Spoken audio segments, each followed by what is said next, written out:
कैसे हो आप सब? आशा करती हूँ आप सब अच्छे होंगे।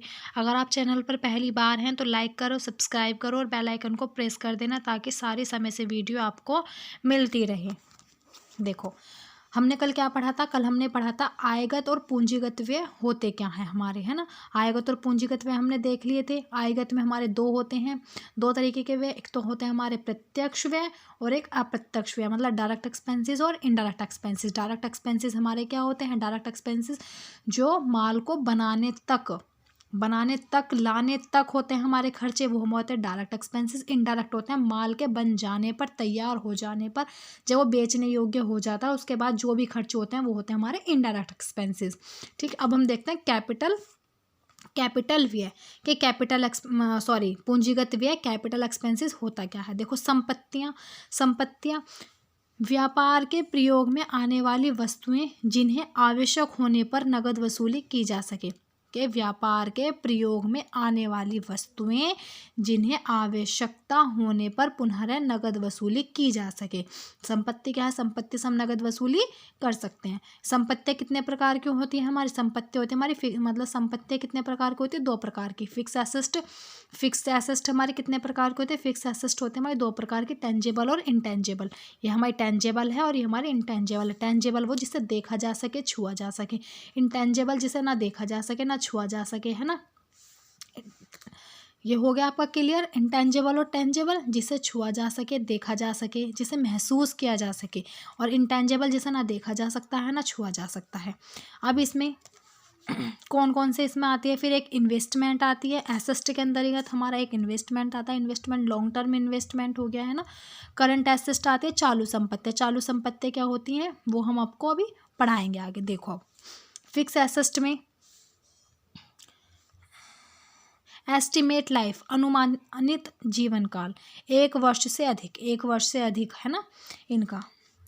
और इंटेंजेबल एसेस्ट होती हैं वे जिन्हें ना देखा जा सके ना छुआ जा सके, रंग आकार स्वरूप हमें ज्ञात नहीं होता। इंटेंजेबल एसेस्ट का क्या? रंग रूप हमें ज्ञात नहीं होता। जैसे कि गुडविल है, गुडविल को देखा जा सकता है? अरे व्यक्ति ने जो अपना मान सम्मान, है ना, बाजार में जो उसने अपना नाम कमाया है वो देखा थोड़ी जा सकता है। सिर्फ क्या महसूस कर सकते हैं उसे हम, क्या हमारी गुडविल है ये, है ना देखा जा सकता है ना छुआ जा सकता है, ना इसका रंग पता है ना हमें स्वरूप पता है। ट्रेडमार्क भी ऐसी होता है। लाइसेंस भी ऐसी होता है ना। पेटेंट, कॉपीराइट है, हमने बुक लिखी कोई, हमें उसका कॉपीराइट मिल गया तो क्या वो देखा जा सकता है, छुआ जा सकता है? नहीं, सिर्फ वो अपना क्या एक लंबे समय तक हमारी क्या एक फिक्स एसेस्ट बन गई, जिसे देखी ना जा सके, जो छुआ ना जा सके, जिसका रंग स्वरूप हमें ज्ञात ना हो, वो है हमारी इंटेंजिबल एसेस्ट।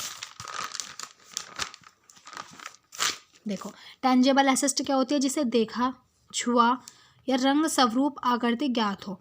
फर्नीचर है, फर्नीचर को हम देख सकते हैं, छू सकते हैं, हम उसका स्वरूप भी पता लगा लेंगे, किस तरीके का है, किस रंग का है, किस आकार का है, बड़ा है, छोटा है, ये है ना। इस तरीके से हम अपने क्या फर्नीचर का पता लगा लेंगे, है ना। फर्नीचर को देख भी लेंगे, छू भी लेंगे। जैसे कि लैंड है, लैंड को हम क्या माप भी सकते हैं कि कितनी ज़मीन है तुम्हारी, कितनी क्या है ना। प्लांट है, मोटर कार है, मोटर कार को हम देख सकते हैं कि मोटर कार कैसी है, कितनी बड़ी है, कितनी छोटी कार है ना। बिल्डिंग है, फर्नीचर है, कंप्यूटर है, कंप्यूटर को तुम देख सकते हो, छू भी सकते हो, है ना। मशीनरी है। देखो, इन्वेस्टमेंट क्या होते हैं? इन्वेस्टमेंट दो तरीके के होते हैं हमारे, लॉन्ग टर्म इन्वेस्टमेंट और short term investment. Long term investment होते हैं 10 से 15 वर्ष के लिए विनियोग, जो 10 से 15 वर्ष के लिए विनियोग होते हैं वो क्या होते हैं? हमारे लॉन्ग टर्म इन्वेस्टमेंट। और 1 वर्ष से कम के विनियोग क्या होते हैं? हमारे शॉर्ट टर्म इन्वेस्टमेंट। जो 10 साल से ऊपर का, जैसे कहते हैं ना कि मम्मी पापा ने 10 साल से ऊपर का करवा रखा है अपना जीवन बीमा, इस तरीके से जो कहते हैं वो होता है हमारा लॉन्ग टर्म इन्वेस्टमेंट।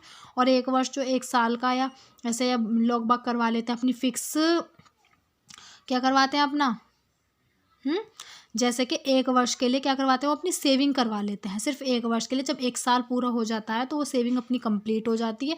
उसके बाद तुम्हारी मर्जी है उसे आगे बढ़ाओ या मत बढ़ाओ, तुम निकाल लो, है ना। वो 1 वर्ष से कम के लिए होती है और ये क्या अधिक वर्ष के लिए होती है, 10 से 15 वर्ष तक के लिए भी हो सकती है, इससे ज़्यादा भी हो सकती है। लॉन्ग टर्म इन्वेस्टमेंट और शॉर्ट टर्म इन्वेस्टमेंट। देखो, करंट एसेस्ट क्या होती है? करंट एसेस्ट अनुमानित जीवन काल 1 वर्ष के अंतर्गत वसूल हो जाए। क्या था, अनुमानित जीवन काल उसमें क्या था, 1 वर्ष से अधिक चले और ये अनुमानित जीवन काल इनका क्या है, 1 वर्ष के अंतर्गत वसूल हो जाए। जैसे कि कैश है, कैश तो हम गए बैंक में, बैंक से निकाल लिया, हमारे पास कैश रखा था, हमने यूज़ में ले लिया। बैंक है, बैंक लोन हो गया, बैंक कैश हो गया, इस तरीके से। बैंक बिल रिसीवेबल है ना, बिल हमें प्राप्य बिल क्या था, हमें प्राप्त हो गया, रिसीव हो गया, उसने हमारे पैसे चुका दिए, हमने चुका दिए। स्टॉक रहत्य, डेप्टर देनदार, प्रीपेड एक्सपेंसेस पूर्वदत्त व्यय, अक्रूड इनकम उपार्जित आय, शॉर्ट टर्म लोन छोटे समय के लिए लोन, डेबिट बैलेंस हो जिसका अल्पकालीन ऋण, अग्रिम का डेबिट शेष, advance tax and TDS.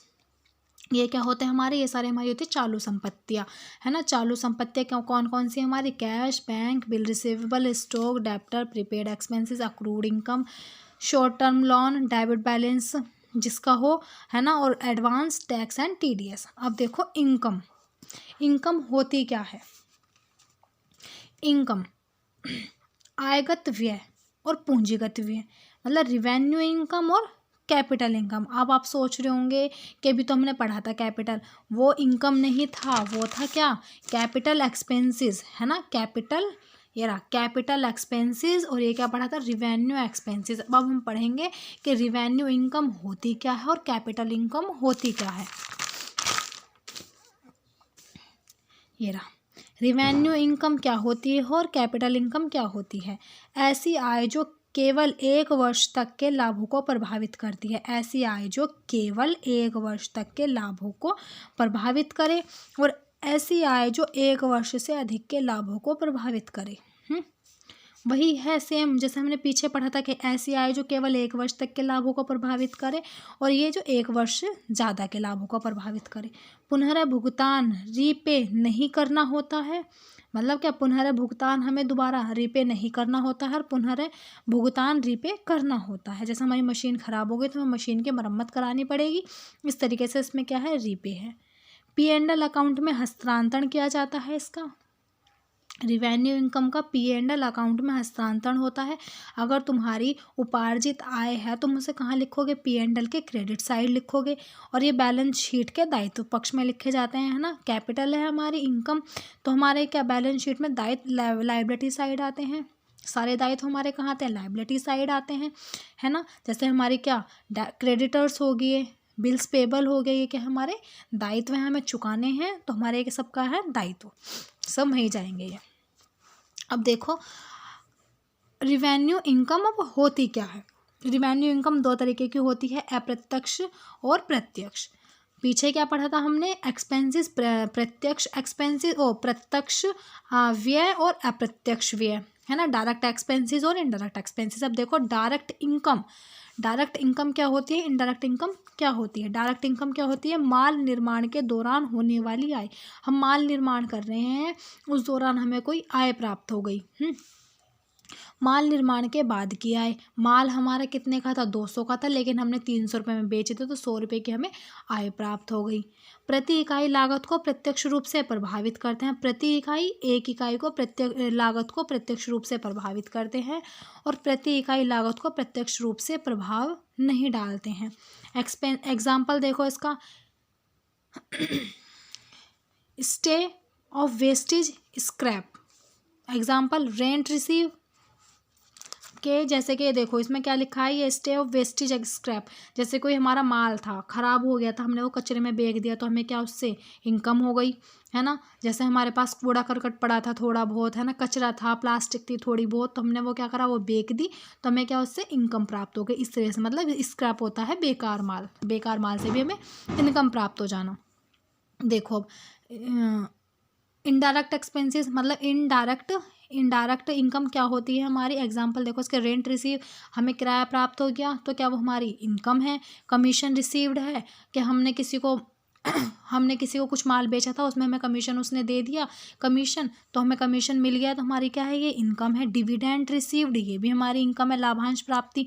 Interest received, है ना, कि हमने अपने किसी को पैसे दिए थे 2000 रुपये उधार, लेकिन उसने मुझे 2000 रुपये भी क्या करा, थोड़ा सा इंटरेस्ट दे दिया मेरे से, 200 रुपये या 300 रुपये, जिस भी रेट में हमने दिया होगा, तो हमें इनकम प्राप्त हो गई उससे भी। तो कहाँ जाएगी, P&L के क्रेडिट साइड जाएगी। बैड डेब्ट्स एंड रिकवर्ड डूबत ऋण की हमें वसूली हुई, हुई, जो हमें लग रहा था डेप्टर थे हमारे, पैसे नहीं दे पाएंगे, लेकिन क्या हुआ, हमारे थोड़े बहुत पैसे की वसूली हो गई। तो वो क्या है, हमारा डूबत धन है जिसकी हमें पुनः वसूली हो गई। पूंजीगत व्यय क्या होता है, ये पूंजीगत आगम है ना। पूंजीगत आगम मतलब कैपिटल इनकम। कैपिटल इनकम होती क्या है, देखो दायित्व पुनः भुगतान करना होता है हमें, कि हमें क्या अपने दायित्व चुकाने ही तो पड़ते हैं, दायित्व हमारे क्या है, चुकाने पड़ेंगे हमें दायित्व। अगर हमने किसी से पैसा लिया है तो देना भी होगा, है ना। इसमें क्या होता है, एक तो एक्सटर्नल लायबिलिटी होती है, एक्सटर्नल लायबिलिटी बाहरी दायित्व में, है ना, सोर्स्ड और अनसोर्ड। देखो अब लॉन्ग टर्म इन लायबिलिटी में दीर्घकालीन दायित्व में 1 वर्ष से अधिक की अवधि में पुनः भुगतान करना होता है।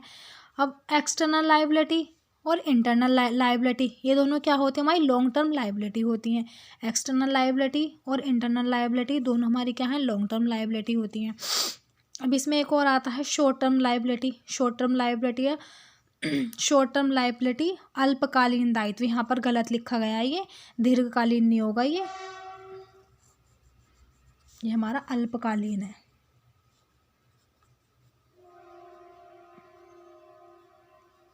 अल्पकालीन दायित्व, ये अल्पकालीन दायित्व है। क्या है, इसमें क्या आते हैं अल्पकालीन दायित्व में, करंट लायबिलिटी, चालू दायित्व। जैसे हमारे क्रेडिटर हैं, किसी से हमने 400-500 रुपये ले रखे थे, हमें देने हैं, तो करंट लायबिलिटी हो जाएगी, वो हमारी 1 साल के अंदर ख़त्म हो जाएंगे। और एक्सटर्नल और इंटरनल को दोनों को मिलाकर क्या बनती है, हमारी लॉन्ग टर्म लायबिलिटी बनती है। आशा करती हूँ आप सबको ये वीडियो अच्छी लगे, पसंद आए तो प्लीज़ लाइक करना, सब्सक्राइब करना और बेल आइकन को प्रेस करना, ताकि समय से आपको सारी वीडियो ये मिलती रहे। धन्यवाद।